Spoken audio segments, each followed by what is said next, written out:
Hey, family. So we've gone through a good chunk of the brainwash journey. I've tried to synthesize and give you nuggets from the book. Make sure that you pre-order the book. And the mind of Christ ends with interdependent relationships. Once you have the right thoughts about God, and once you have a strong identity, oh man, you're ready to walk in the fruitfulness of human relationship.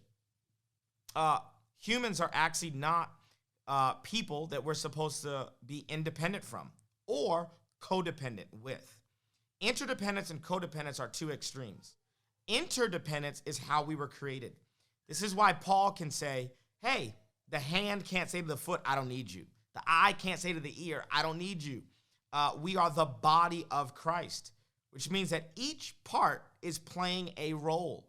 And there's an interdependent relationship that my liver and my lungs have, right? My liver can't live independent from my body. My arm can't live independent from my body. But codependency is also toxic. Codependency is when people manipulate their need for one another. They become overly needy for one another, and relationships begin to become transactional, and people begin to be a crutch for each other. So we've got two extremes that we explore in the book Brainwashed. You know, I was raised in a very codependent home. My dad was an addict, and addicts tend to create codependent cycles around them.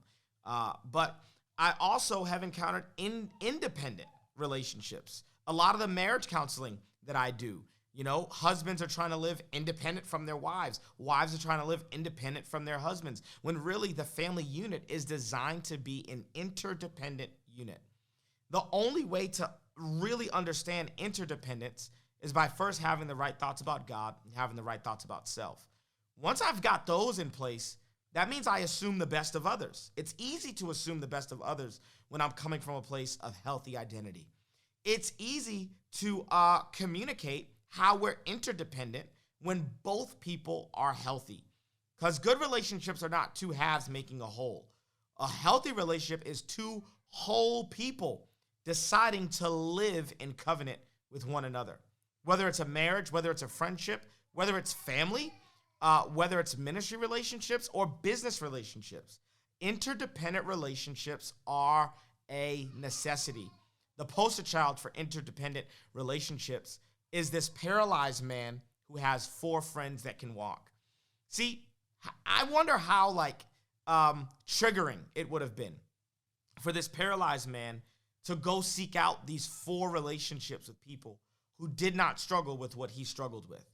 You know, most people who are paralyzed, instead of having friends that can walk, they'd rather go be at the pool of Bethesda. In John chapter 5, we find another paralyzed man who, instead of finding 4 friends who could walk, he has decided to surround himself with people he identifies with. And then in John chapter 5, when Jesus asks him, does he want to get well? He says, I have no one to help me into the pool when the water gets stirred. Well, bro, of course you don't have anyone to help you, because everyone that you've surrounded yourself with struggles with what you struggle with. See, insecurity will always make us identify ourselves with our weaknesses, which will make us find relationships with people who look like us, struggle the way we struggle, and get us. But when you have identity, it actually means that you begin to find people who don't struggle with what you struggle with. This man who's paralyzed, he seeks out 4 friends who could all walk because he doesn't see himself as a burden. He sees himself as a value add. He's confident. He's got identity. So he doesn't mind his 4 friends carrying him to Jesus. He doesn't see himself as a burden. See, if you've been struggling with poverty, maybe you need to find 4 wealthy friends who can carry you. And that's not a one-way relationship. You can add value to people even if they don't struggle with what you struggle with. See, this is the magic of an interdependent relationship. Imagine how healthy this friendship had to be for these 4 friends to gladly carry this dude to see Jesus.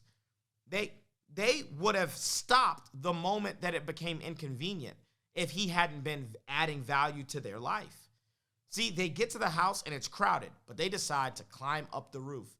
Then they decide to tear open the roof, lower their friend in, and Jesus says that he sees their faith, the faith of the friends, not the faith of the paralyzed man, but heals the paralyzed man because of the faith of their friend, of his friend.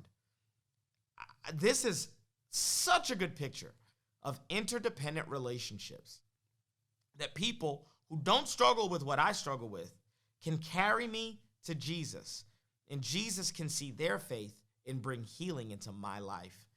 Man, so often we isolate. You know, I only care about the people who look like me. I only care about people who are the same gender as me. I only care about people who are citizens of the same country I'm in. And whereas the mind of Adam always wants to put up walls to isolate itself from others, or to blame others, or to idolize others, the mind of Christ finds interdependent relationships. Because here's the secret. We are all inexplicably connected. We're all connected. Humanity is a tangled web of relationships. And the sooner I learn to navigate the interconnectedness of humanity, the healthier and the happier I'll be. Well, there is a secret to navigating the interconnectedness of humanity. It's actually called interdependence. And if you struggle in your relationships, then I think that you should pre-order this book.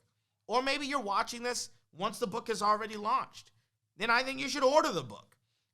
Because if you struggle with thoughts about God, which leads to thoughts about self, which inevitably leads to thoughts about others, if your thought life is like a serious hindrance for you, then I've outlined the entire framework of this book, but I've only been able to give you nuggets.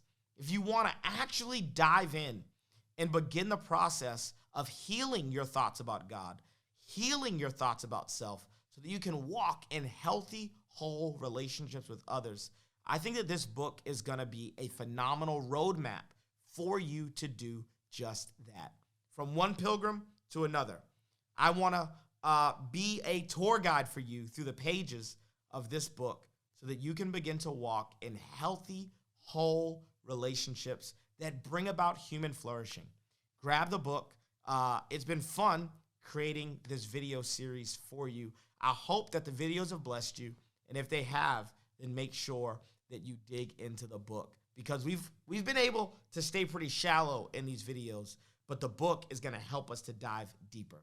I'll see you as I begin to read the book to you. So you can grab the audio book and a physical book, and man, we can camp out together, and I'd love to be your tour guide through all of this content.